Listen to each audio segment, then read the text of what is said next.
The first gunshot rang through the valley as Sarah Redmond crouched behind the weathered oak at the edge of the property.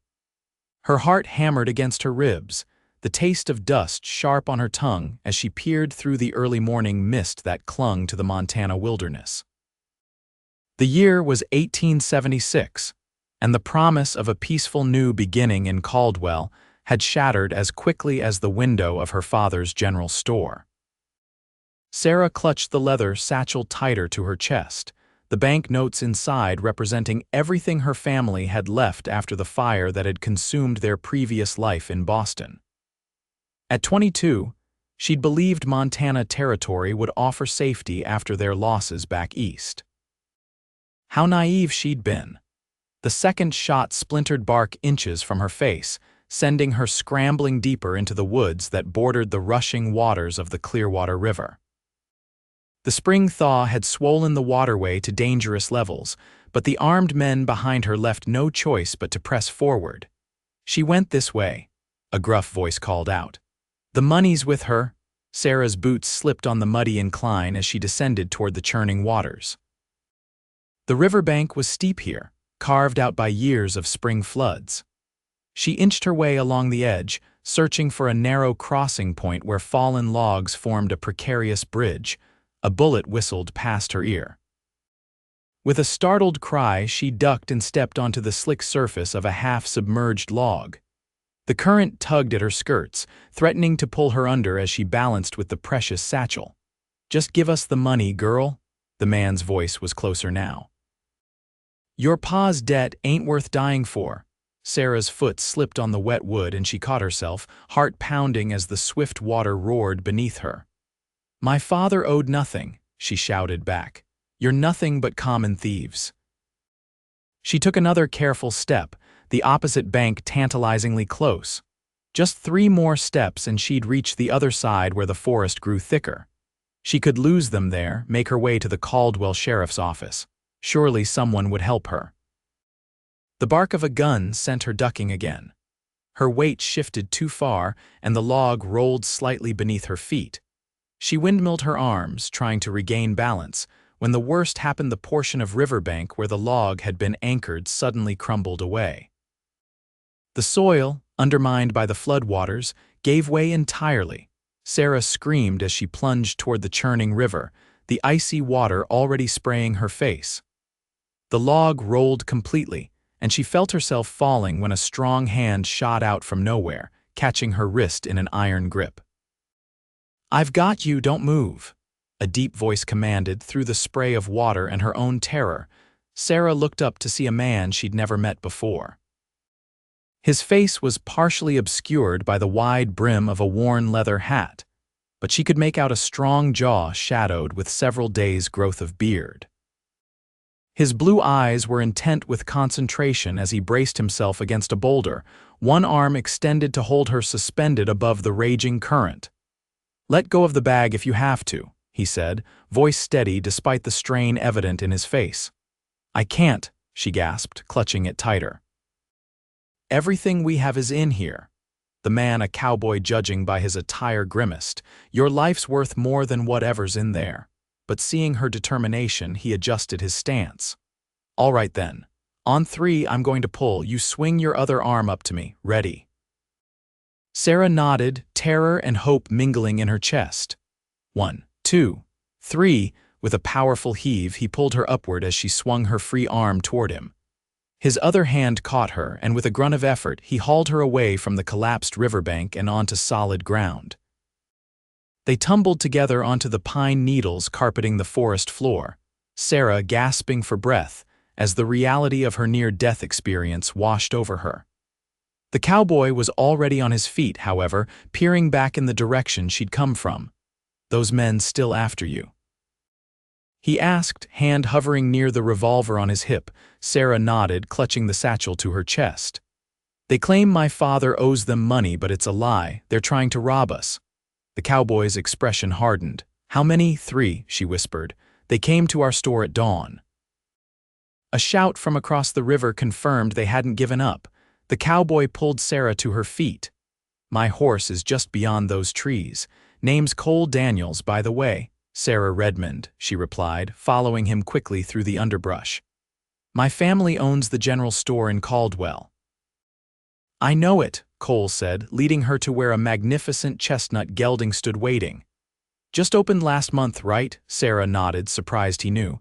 You've been in. Pass through, he said, helping her onto the horse before swinging up behind her. Hold tight now.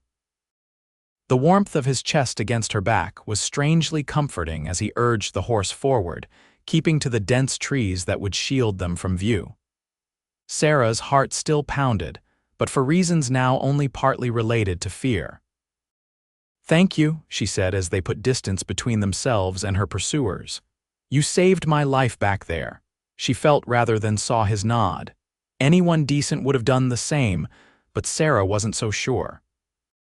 In the 6 weeks since arriving in Caldwell, she'd learned that decency wasn't always in abundant supply in this wild territory. Where are we going? She asked as the horse picked up speed once they reached a flatter section of forest. Circle around to town, Cole replied. Get you back to your folks, and then pay a visit to the sheriff about those men.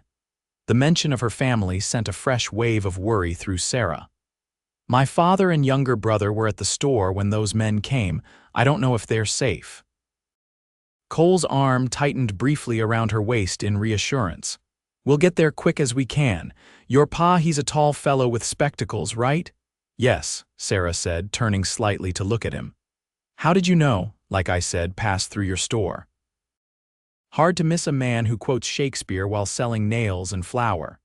Despite everything, Sarah smiled. Her father's literary inclinations often surfaced at the most unexpected moments, a habit that had endeared him to some customers and baffled others. Most folks just think he's odd.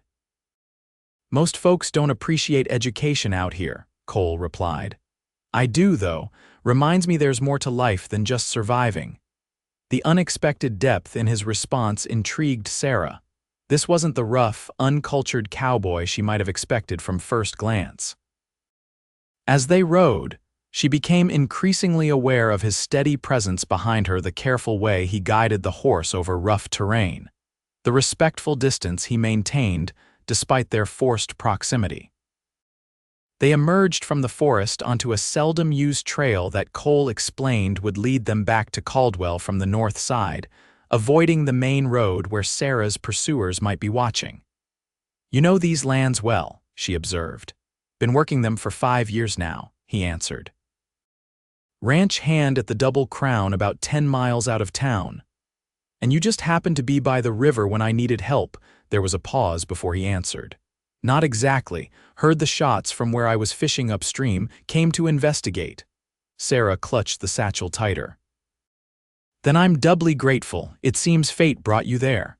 Maybe so, Cole said quietly. Maybe so. As they approached the outskirts of Caldwell, Sarah's worry for her father and brother intensified. The town was still small, just a few streets lined with wooden buildings in various states of completion. The Redmond General Store stood near the center, a 2-story structure with living quarters above the shop. Cole slowed the horse as they approached, keeping to the shadows between buildings. No sign of trouble from here, he said, scanning the street. Store looks closed up tight, though. That normal for this hour? Sarah shook her head. No, we should be open by now. Her stomach knotted with fear. I'll go first, Cole decided, dismounting and helping Sarah down. Stay close behind me. He drew his revolver and moved cautiously toward the back entrance of the store, Sarah following in his footsteps. When they reached the door, Cole knocked softly. Mr. Redmond, it's Cole Daniels. I've got your daughter with me. Silence greeted them. Cole was about to knock again when they heard the sound of furniture being moved inside. The door opened a crack, and the pale face of Thomas Redmond, Sarah's 16-year-old brother, appeared. Sarah, he exclaimed in a hushed voice, pulling the door wide. Thank God, are you hurt? I'm fine, she assured him as they stepped inside. Where's father? Thomas led them through the storeroom to the shop front, where Edward Redmond sat in a chair, a bloodied cloth pressed to his temple. He looked up as they entered, relief flooding his face at the sight of his daughter. "Sarah, my dear girl," he said, attempting to rise but sinking back with a grimace. "You escaped them." Sarah rushed to his side, examining the wound on his head. "What happened? Did they hurt you after I ran?" "Just a knock to convince us they meant business," Edward said, his scholarly voice strained but steady. "When you fled with the money, they gave chase, left us with a warning that they'd be back by sundown." His eyes shifted to Cole, questioning. "Father, this is Cole Daniels," Sarah explained. "He saved me at the river when I nearly fell in." Edward extended a trembling hand. "Then I owe you my daughter's life, Mr. Daniels, a debt I can never repay." Cole shook the offered hand. "No debt, sir, but we need to deal with those men. They're still out there." "Who are they?" Sarah asked. "Why do they claim you owe them money?" Edward sighed, looking suddenly older than his 50 years. "They're working for a man named Victor Blackburn. Before we left Boston, I borrowed money to establish our business here.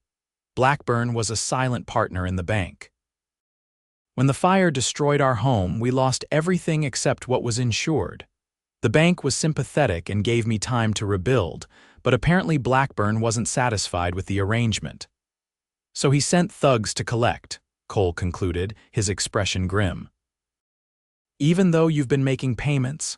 "Yes, I have documentation of every payment," Edward confirmed.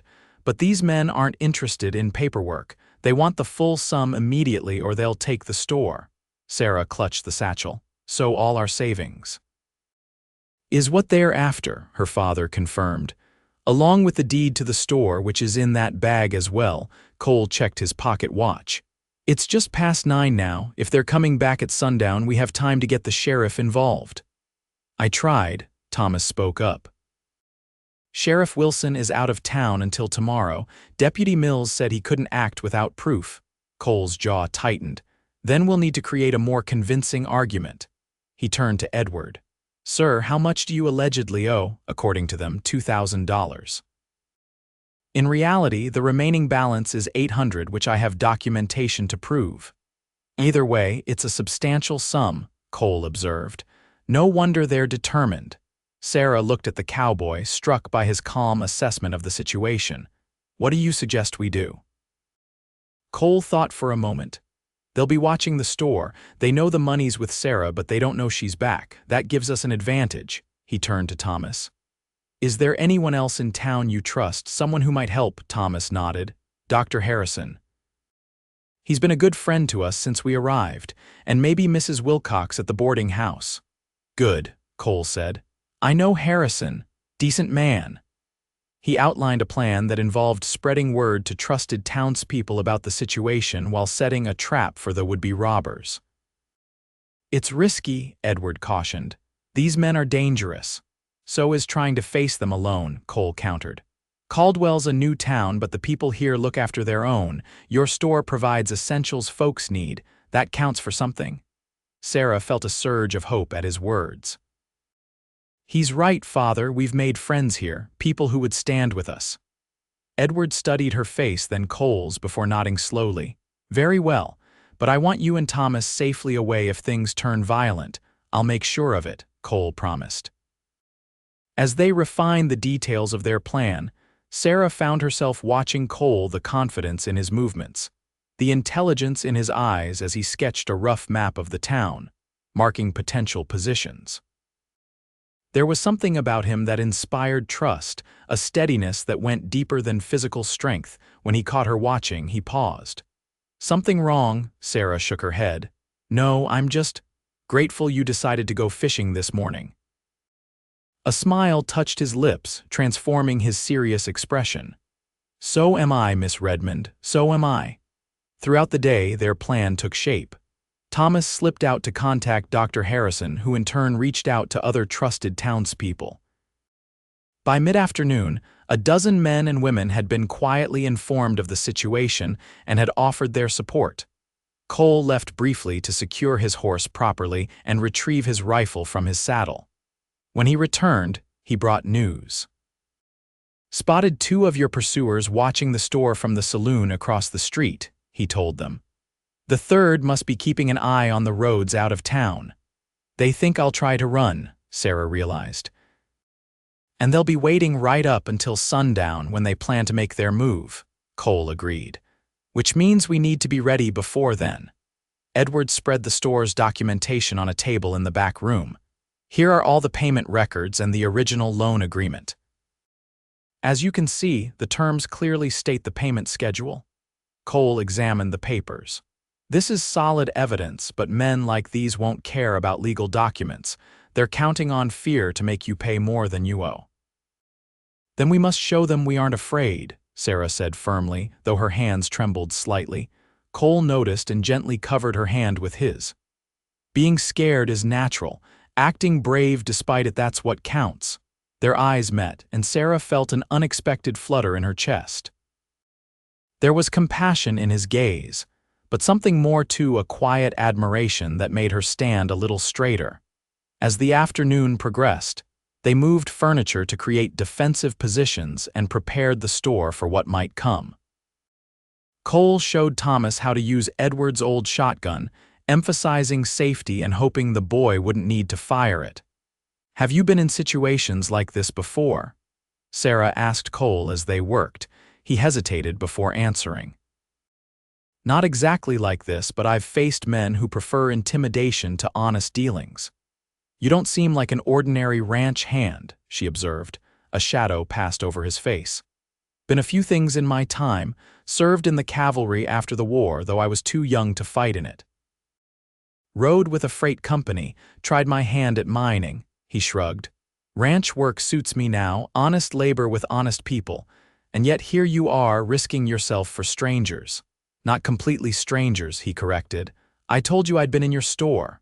Once, by your own account." Cole smiled slightly. "Maybe I'm a good judge of character. Your father treated me like a gentleman when I came in, not like some saddle tramp. That counts for something in my book." Sarah wanted to ask more. There were depths to this man she found herself increasingly curious about, but a soft knock at the back door signaled the arrival of Dr. Harrison and several other townspeople. The doctor, a dignified man in his 60s, embraced Edward like an old friend. "These scoundrels picked the wrong store to threaten," he declared. "Half the town relies on your supplies, Edward." With him were the blacksmith, the telegraph operator, and 3 other men Sarah recognized as regular customers. Each had brought weapons, rifles, shotguns, even the blacksmith's heavy hammer. "Mrs. Wilcox sends her regards," the telegraph operator, Jeffries, told them. "She's keeping watch from her boarding house window and will signal if she sees anything suspicious from that direction." Cole took charge naturally, positioning the men at strategic points throughout the store and in neighboring buildings. "Remember, we're not looking to start a gunfight," he emphasized. "The goal is to show enough force that they back down without anyone getting hurt. And if they don't back down?"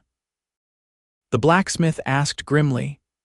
"Then we protect our own," Cole answered, his tone leaving no doubt about his resolve.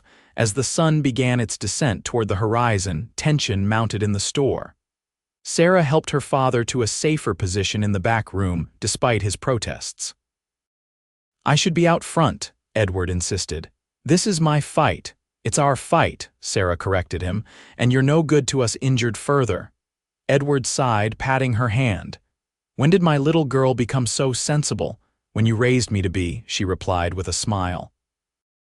Returning to the main room, Sarah found Cole checking the street through a small gap in the window shutters. The golden light of late afternoon cast half his face in shadow, highlighting the sharp line of his jaw and the concentration in his eyes. "They're getting restless," he said without turning. "2 of them just left the saloon and are walking this way." Sarah moved to stand beside him, peering through the gap. Her shoulder brushed against his arm, and she was acutely aware of his closeness. "I don't see the 3rd man," she whispered. "He'll be watching the back, most likely," Cole replied. "Dr. Harrison and Jeffries are positioned to intercept him if he tries anything." The 2 approaching men stopped in front of the store, conferring briefly before one stepped forward to pound on the door. "Redmond," he called out. "Time's up. We know the girl came back. Open up and let's settle this business." Cole glanced at Sarah. "Ready," she nodded, steeling herself. Cole moved to the door but didn't open it. "Who's asking?" he called through the wood. There was a moment of confusion outside before the man answered. "Name's Harker. I have business with Redmond about a debt." "Well, Harker, Mr. Redmond is prepared to discuss legitimate business, but it seems you've been misinformed about the nature of his debt." A curse from outside, then. "This ain't no negotiation. He owes Mr. Blackburn $2,000, due immediately." "That's interesting," Cole replied calmly, "because I'm looking at documentation that says otherwise.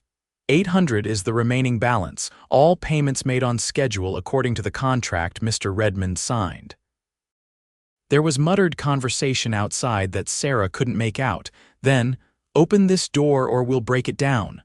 "I wouldn't advise that," Cole said, his voice hardening. "Mr. Redmond has friends in Caldwell. A dozen of them are currently holding rifles aimed at various parts of your anatomy. Now, you can either discuss this civilly, or you can find out how seriously folks here take to threatening one of their own." As if to emphasize his point, shutters in buildings across the street creaked open slightly, revealing the barrels of several rifles. Mrs. Wilcox had indeed rallied additional support. A tense silence fell. Sarah held her breath, her heart pounding so loudly she was certain Cole must hear it. After what seemed an eternity, Harker spoke again. "We're just doing what we were paid to do. Blackburn wants his money."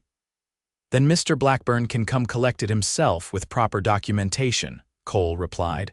$800 as legally owed, not a penny more." More muttered conversation than the sound of retreating footsteps. Cole checked through the shutters. "They're backing off for now," he reported, heading back to the saloon. "They'll be planning their next move," the blacksmith warned. "Men like that don't give up easily." "No, they don't," Cole agreed. "But neither do we." The standoff continued as darkness fell. Lamps were lit inside the store, carefully positioned to give no advantage to anyone watching from outside. Cole organized a rotation so some men could rest while others kept watch. During one of these quiet moments, Sarah brought coffee to Cole, who was studying the street through the shutters again. "You've done this before," she said, offering him the steaming cup. "Organized men, I mean." Cole accepted the coffee with a nod of thanks. "As I said, I served in the cavalry." "As what? Surely not just a regular soldier." He sipped the coffee before answering. "Made lieutenant before I mustered out, nothing special." "I think that qualifies as something special," Sarah countered. "Especially for someone who started so young." A half-smile touched his lips. "Maybe. Or maybe I just had a knack for staying alive and keeping others alive too." He turned to fully face her. "What about you? Running a general store seems a far cry from Boston society. Is it that obvious I'm from back east, your speech, the way you carry yourself? Not many frontier women had the education you clearly received." Sarah leaned against the counter. "My mother insisted on it. Even when father's business struggled, she made sure I attended school. She believed women needed education as much as men." A shadow crossed her face. "She died 3 years ago, pneumonia." "I'm sorry," Cole said softly. After she was gone, father threw himself into his work. When the opportunity came to start fresh in Montana, he saw it as a sign, a new beginning for all of us. "And for you, was it what you wanted?" Sarah considered the question. "I wanted my family to be happy again. Father seemed to come alive planning this store. Thomas was excited about the adventure." She looked around at the shelves stocked with goods. "And I've found I enjoy the work more than I expected. There's something satisfying about providing what people need." "It's honest work," Cole agreed. "Necessary too." "What about you?" Sarah asked. "What brings a former cavalry lieutenant to work as a ranch hand in Montana?" Cole was quiet for a moment, his eyes returning to the window. "Looking for peace, I suppose, after what I saw in the Indian campaigns." He shook his head. "Some orders I followed still trouble me. Needed to find work where I could look at myself in the mirror each morning." The honesty of his answer touched Sarah deeply. Before she could respond, however, a commotion erupted from the back of the store. "They're trying the rear door," Thomas called out. Cole was moving instantly, Sarah close behind him. They found Thomas and Dr. Harrison with weapons trained on the back entrance, where the sound of someone working at the lock could be clearly heard. "Stand ready," Cole whispered, positioning himself to the side of the door, revolver drawn. "When I give the word, Thomas, pull the door open." The boy nodded nervously, taking position by the hinges. Cole counted down silently with his fingers. 3, 2, 1. Thomas yanked the door open. Cole immediately grabbed the man who had been picking the lock, hauling him inside and slamming him against the wall, gun pressed to his temple. "Evening," Cole said pleasantly to the startled would-be intruder. "Looking for something?" The man, one of the three who had chased Sarah that morning, went pale. "Don't shoot, I was just following orders." "Seems like a poor choice of orders to follow," Cole observed. He glanced at Thomas. "Got something to tie him up with?" Within minutes, the third man was bound securely to a chair. Cole sent word to the front of the store about the capture, which further strengthened their position. When Harker demanded the release of his companion, Cole countered with an offer. Legitimate negotiation in the morning with the sheriff present, or criminal charges for attempted breaking and entering, assault, and extortion.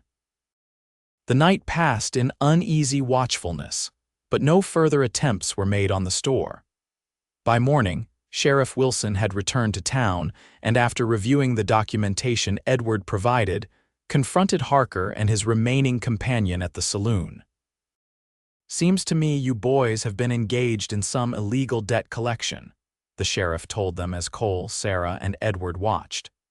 "Mr. Redmond here has proof he's been making payments as agreed. The remaining balance is $800, not $2,000. Harker shifted uncomfortably. "We're just messengers, Sheriff," Blackburn said. "I don't care what Blackburn said," Wilson cut him off. "You assaulted a respected businessman, threatened his family, and attempted to extort money not legally owed. That's enough to put you behind bars." In the end, a compromise was reached. Harker and his men would leave town immediately, taking with them the legitimate remaining debt of $800, which Edward paid from the funds in Sarah's satchel. Sheriff Wilson wrote a detailed account of the events and the legal resolution, which he promised to send to the banking authorities in Boston regarding Blackburn's unethical practices. As the three men rode out of Caldwell under the sheriff's watchful eye, the townspeople who had stood with the Redmonds gradually dispersed, returning to their daily routines with handshakes and promises of continued friendship. By noon, the store had reopened, with customers eagerly sharing their versions of the previous night's excitement. Edward, his head wound properly treated by Dr. Harrison, greeted each with renewed appreciation for the community they had joined.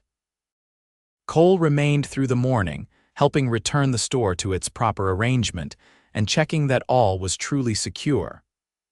Sarah found herself watching him as he worked, admiring the careful precision of his movements and the consideration he showed to her father and brother. When the rush of customers had died down, Edward approached Cole with an envelope. "Mr. Daniels, I cannot adequately express my gratitude for what you've done for my family." Cole shook his head. "There's no need for payment, sir. I was happy to help." "Not payment," Edward clarified. "A position. Thomas and I have discussed it, and we find ourselves in need of additional help at the store. Someone with your capabilities would be an asset to our business." Cole looked surprised. "That's generous, but I have commitments at the Double Crown." "I understand," Edward said. "But should your circumstances change, the offer stands." As Edward moved away to assist a customer, Sarah approached Cole. "Father means it, you know. We could use the help."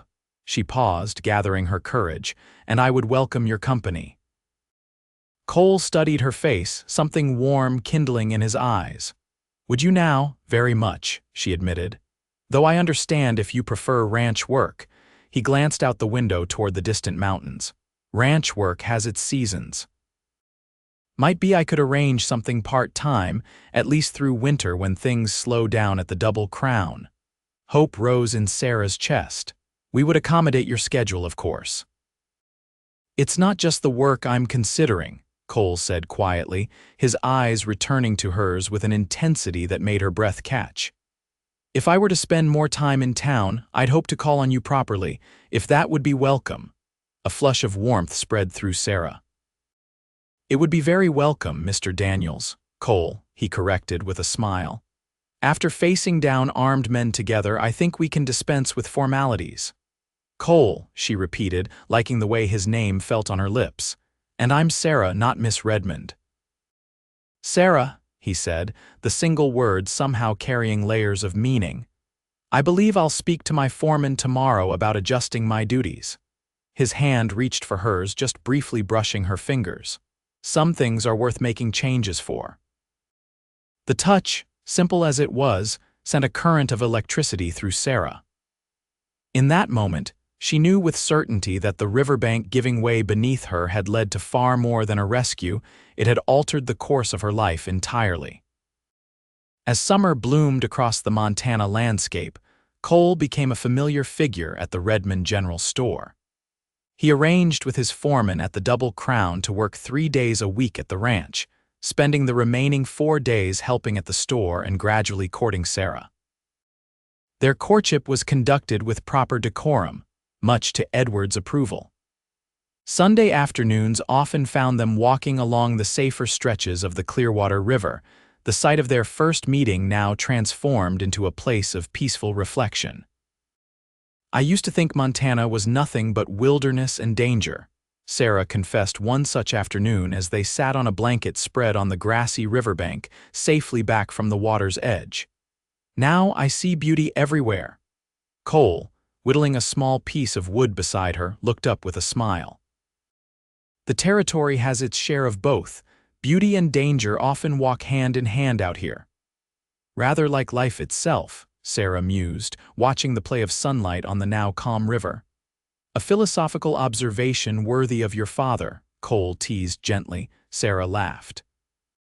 He's been a good influence on Thomas. My brother actually asked to borrow one of Father's Shakespeare volumes last week. And how is the young man enjoying The Bard? He claims it's to impress Lillian Taylor, Sarah confided, but I caught him genuinely engrossed in Henry V yesterday evening. Cole nodded approvingly. Good choice, a story of leadership and courage. Sarah studied him with renewed curiosity. You continue to surprise me, Cole Daniels, a cowboy who appreciates Shakespeare. My mother was a schoolteacher before she married, he explained, returning to his whittling. She made sure her children were educated even after we moved west. Books were precious in our household. You've rarely mentioned your family, Sarah observed carefully, knowing he tended to be private about his past. Cole was quiet for a moment, the knife pausing in its work. They're gone now. Father passed when I was 14, kicked by a horse he was shoeing. Mother held on until I returned from my cavalry service, then succumbed to heart troubles. A sad smile touched his lips. My sister Clara lives in Denver with her husband. Good man, works for the railroad. I'm sorry about your parents, Sarah said softly. He nodded acknowledgement. Life out here is often shorter than we'd wish. Makes the time we have all the more valuable. His eyes met hers with quiet intensity, makes choosing how to spend that time all the more important. The depth of feeling in his gaze made Sarah's heart quicken. Over the past 2 months, their connection had grown steadily, built on shared experiences and gradual revelations of character. Cole was no longer just her rescuer, but a man whose strength, intelligence, and quiet compassion had become essential parts of her world. What are you making? She asked, nodding toward the piece of wood in his hands, partly to regain her composure. Cole held up the small carving. It was taking the shape of a horse, the details remarkably precise despite the simple tool he used. It's beautiful, Sarah said with genuine admiration.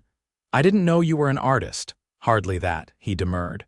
Just something to keep my hands busy during quiet evenings. My father taught me. He could make a piece of wood speak. This one certainly does. She reached out to touch the carving gently. The resemblance to your Rusty is remarkable. It's for you, he said, slightly hesitant. If you'd like it. Sarah felt a rush of pleasure. I would treasure it.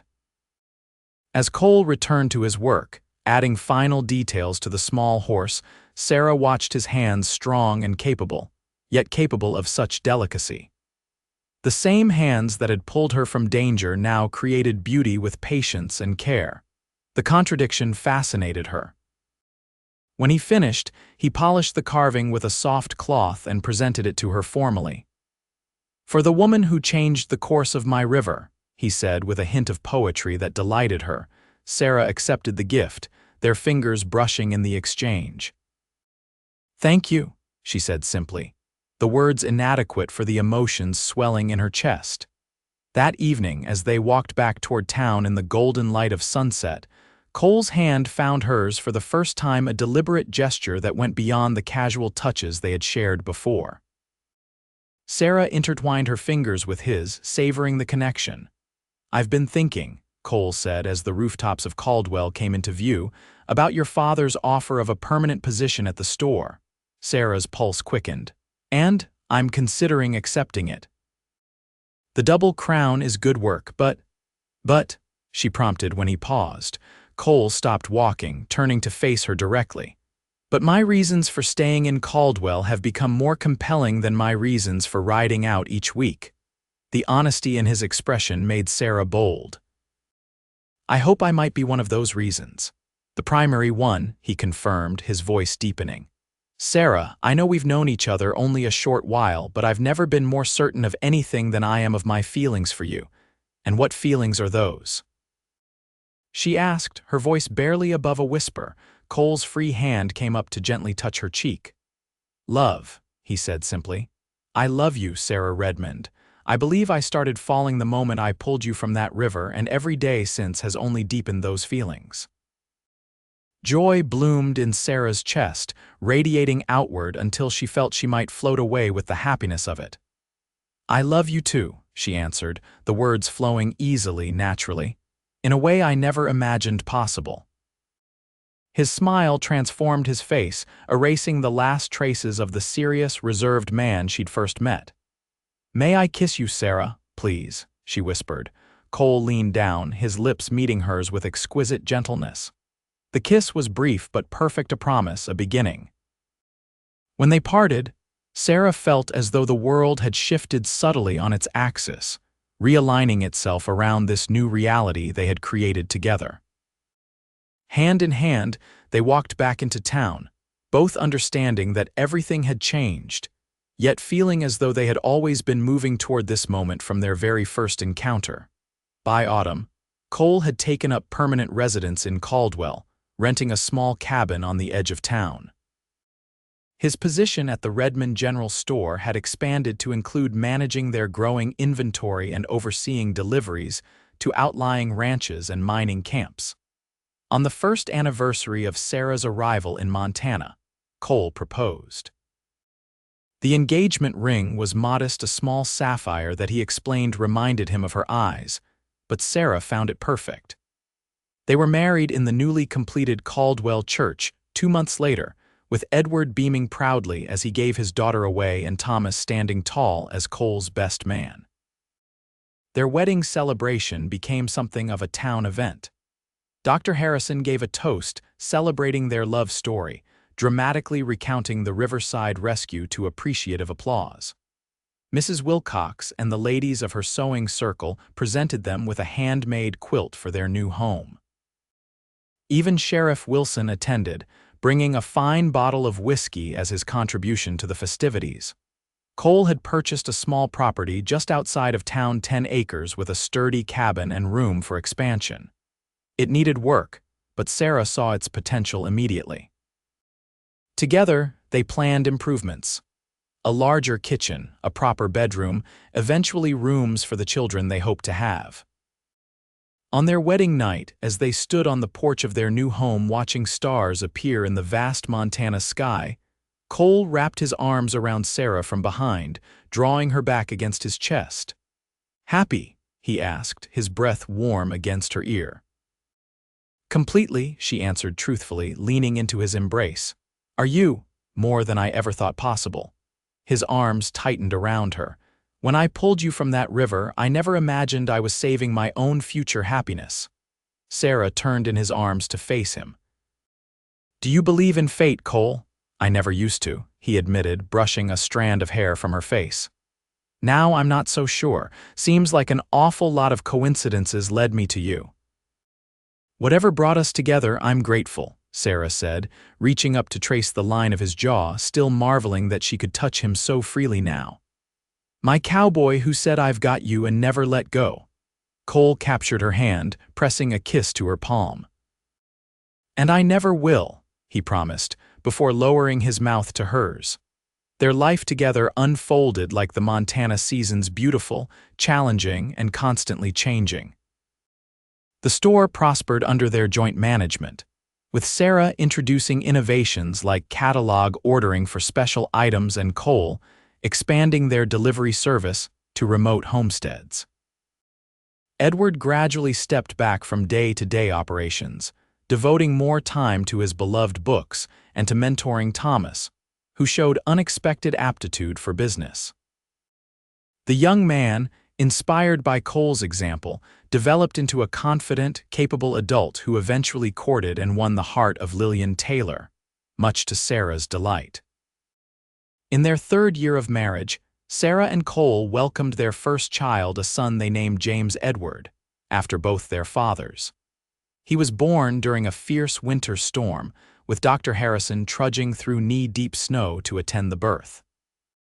Cole, who had faced armed men without flinching, found himself nearly undone by Sarah's labor pains, but held her hand steadfastly through the ordeal. When the doctor placed the squalling infant in Cole's arms, tears streaked unashamedly down his face. He's perfect, he whispered, carefully transferring their son to Sarah's waiting embrace. Just like his mother. 2 years later, a daughter joined their family, Clara Rose, named for Cole's sister and Sarah's mother. Unlike her brother's dramatic arrival, Clara chose a mild spring morning to make her entrance, arriving so quickly that Cole himself delivered her before the doctor could arrive. You have steady hands in a crisis, Sarah told him afterward as they marveled at their daughter's tiny, perfect features. I never doubted you for a moment.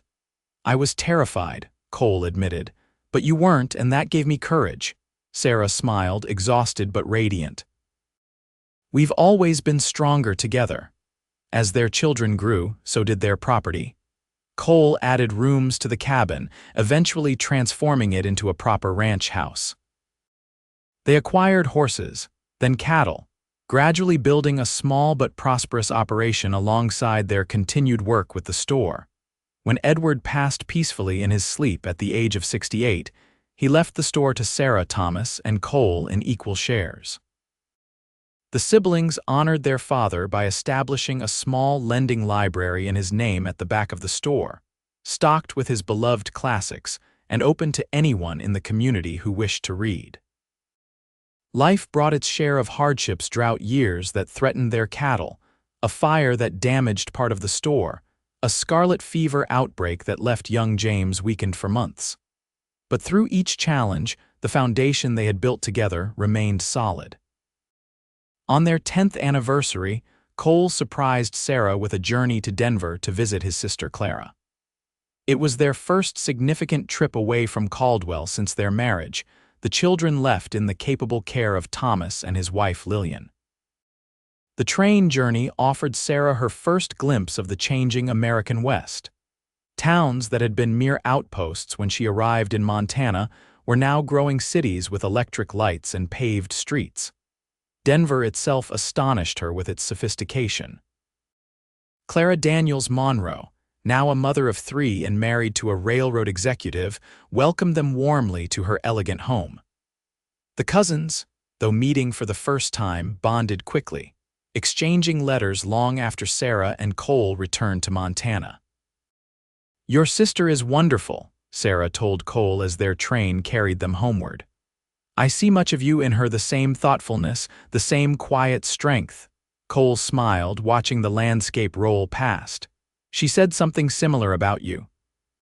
Said she finally understood why I wrote so devotedly about my wife all these years. You wrote about me? Sarah asked, surprised.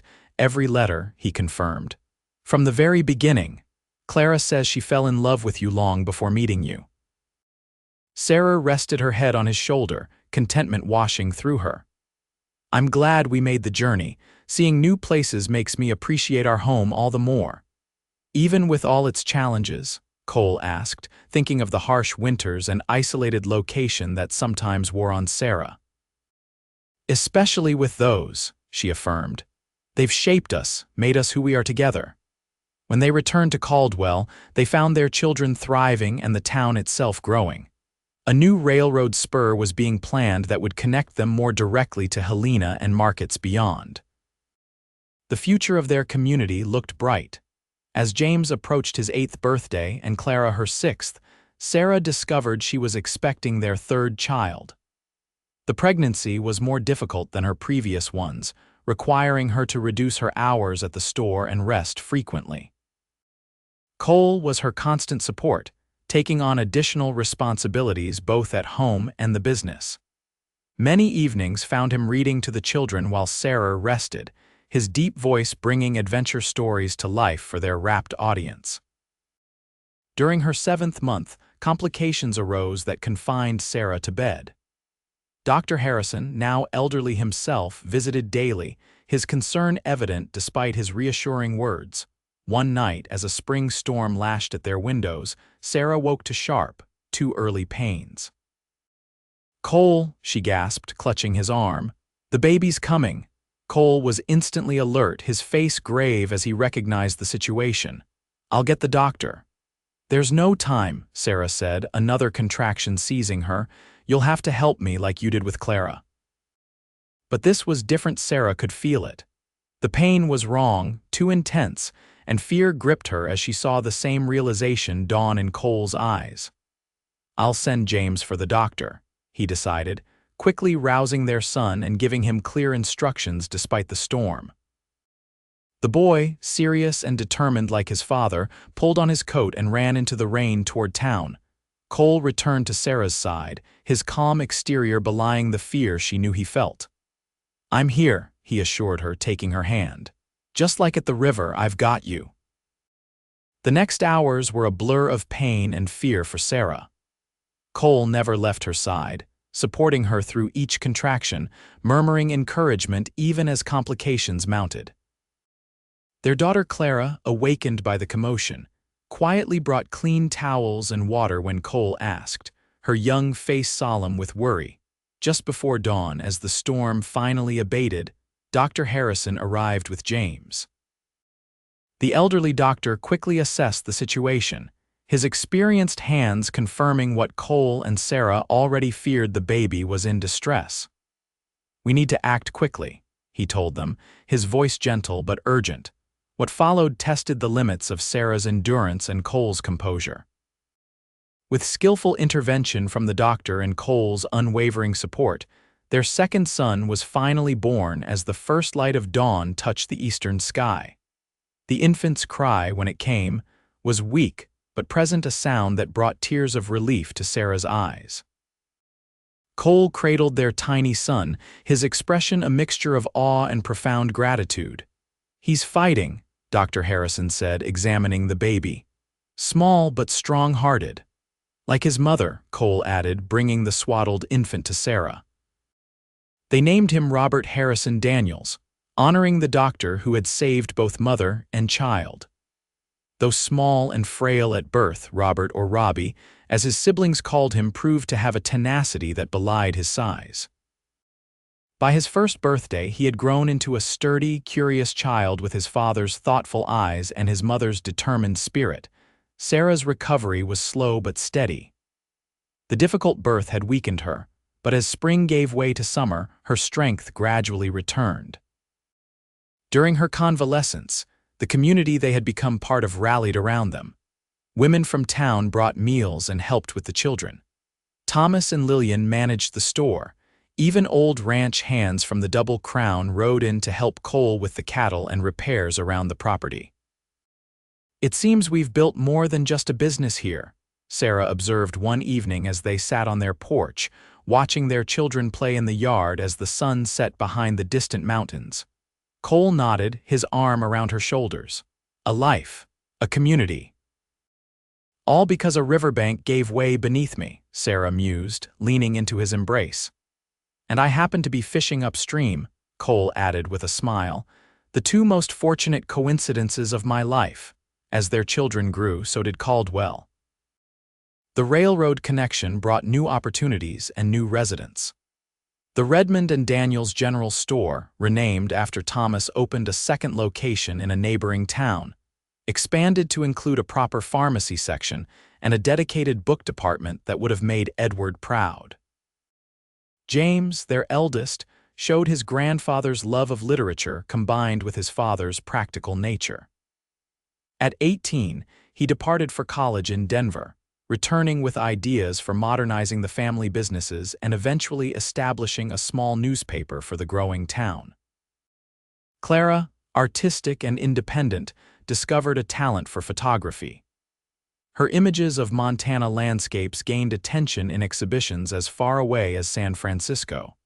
Though she traveled extensively, she always returned to Caldwell, declaring no other place could ever truly be home. Robbie, the child they had almost lost, grew into a quiet, thoughtful young man with a gift for understanding animals. His gentle way with horses became legendary in the region, and by his 16th birthday, he was already training mounts for the territorial governor. Through the years, Cole and Sarah's partnership deepened beyond romance into something richer, a shared life built on mutual respect, understanding, and enduring love. Their initial attraction had matured into a bond that weathered every challenge life presented. On their 25th anniversary, their children organized a celebration that brought together friends and family from across Montana and beyond. Cole's sister Clara traveled from Denver. Ranchers who had traded with them for decades raised glasses in their honor.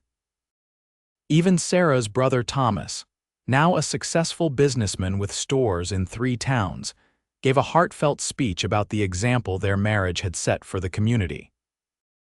Later that evening, after the guests had departed and their grown children had retired to their rooms or homes, Cole led Sarah down to the river, the same stretch of water where they had first met, though it had changed over the years as rivers do. "I wanted to bring you back to where it all began," he said, his hair now streaked with silver but his eyes as blue and clear as the day he'd pulled her from the water. Sarah smiled, her hand comfortable in his as they walked along the reinforced bank that now prevented the erosion that had once endangered her life. "It looks so different now, tamer. Like us, perhaps," Cole suggested with a smile, "a bit weathered by time but more secure in our foundations." Sarah laughed softly. "Are you calling us tame, Cole Daniels?" "Never that," he assured her, pulling her gently into his arms. "Just wiser, maybe, more certain of what matters." Sarah rested her head against his chest, listening to the steady heartbeat that had been her comfort through 25 years of joy and sorrow, triumph and challenge. "And what matters, my love? This," he said simply, tightening his embrace. "You, our family, the life we've built together." He kissed the top of her head. "When I said I've got you that day, I had no idea how completely you would have me in return." Sarah looked up at her husband, this man who had saved her life and then transformed it through his love. Time had left its marks on both of them, lines around their eyes, silver threading their hair, but she found him more handsome now than ever, his face a map of their shared journey. "I would do it all again," she told him with absolute certainty. "Every moment, even the difficult ones," he asked. "Especially those," she affirmed. "They showed us our strength together." Cole lowered his head to kiss her, the gesture as tender and meaningful as their first kiss had been all those years ago. Against the backdrop of the river that had brought them together, they renewed the silent promise they had made to each other to hold on, whatever currents life might bring. In the decades that followed, Caldwell grew into a proper town with a railroad station, a small college, and modern amenities that would have astonished the settlers who had founded it. The Daniels family remained at its heart, their businesses evolving with the times while maintaining the integrity and service that had been their hallmark from the beginning. Cole and Sarah welcomed grandchildren, first James's twins, then Clara's daughter, followed by Robbie's 3 boys. Each new arrival renewed their sense of wonder at life's continuity and their gratitude for the legacy they were building. When Cole's health began to fail in their later years, Sarah became his strength as he had once been hers. She read to him daily from the classics they both loved, managed their affairs with quiet competence, and sat with him through long evenings as they reminisced about the life they had shared. No regrets. She asked him one night as they watched the sunset from their porch, his hand fragile but warm in hers. "Just one," he replied, his voice softer than it once had been but still carrying that note of gentle humor she loved. "I wish I'd gone fishing earlier that morning. Might have had a few more hours with you." Sarah smiled, blinking back tears, always the romantic. "Only with you," he assured her, "only ever with you." When Cole passed peacefully in the winter of their 52nd year together, Sarah found solace in the family they had created and the community they had helped build. Their children and grandchildren gathered around her, supporting her through grief with the same strength and love Cole had always shown. At the funeral, James read from Henry V. the play that had once caught young Thomas's attention so many years before, "We few, we happy few, we band of brothers, for he today that sheds his blood with me shall be my brother." He would have liked that, Sarah told her son afterward, though he always preferred the love sonnets. "I know," James said with a smile so like his father's that it made Sarah's heart catch. "But this seemed right for a man who built so much brotherhood wherever he went." In the spring following Cole's death, Sarah stood once more by the river where their story had begun. She was 80 now, her once auburn hair completely white, her steps slower but still purposeful. 3 generations of her family accompanied her children, grandchildren, and even 2 great-grandchildren for the dedication of a new bridge crossing the Clearwater. The riverbank that had once given way beneath her had led to the most stable foundation she could have imagined, a lifetime of love that would continue flowing through generations to come. Sarah smiled as her youngest great-grandson, barely 5, tugged at her hand.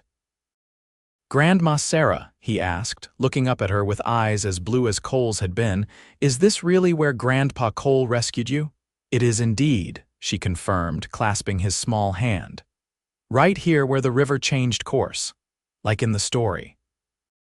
"Exactly like in the story," Sarah said, glancing at the flowing water that had brought her both danger and her greatest blessing.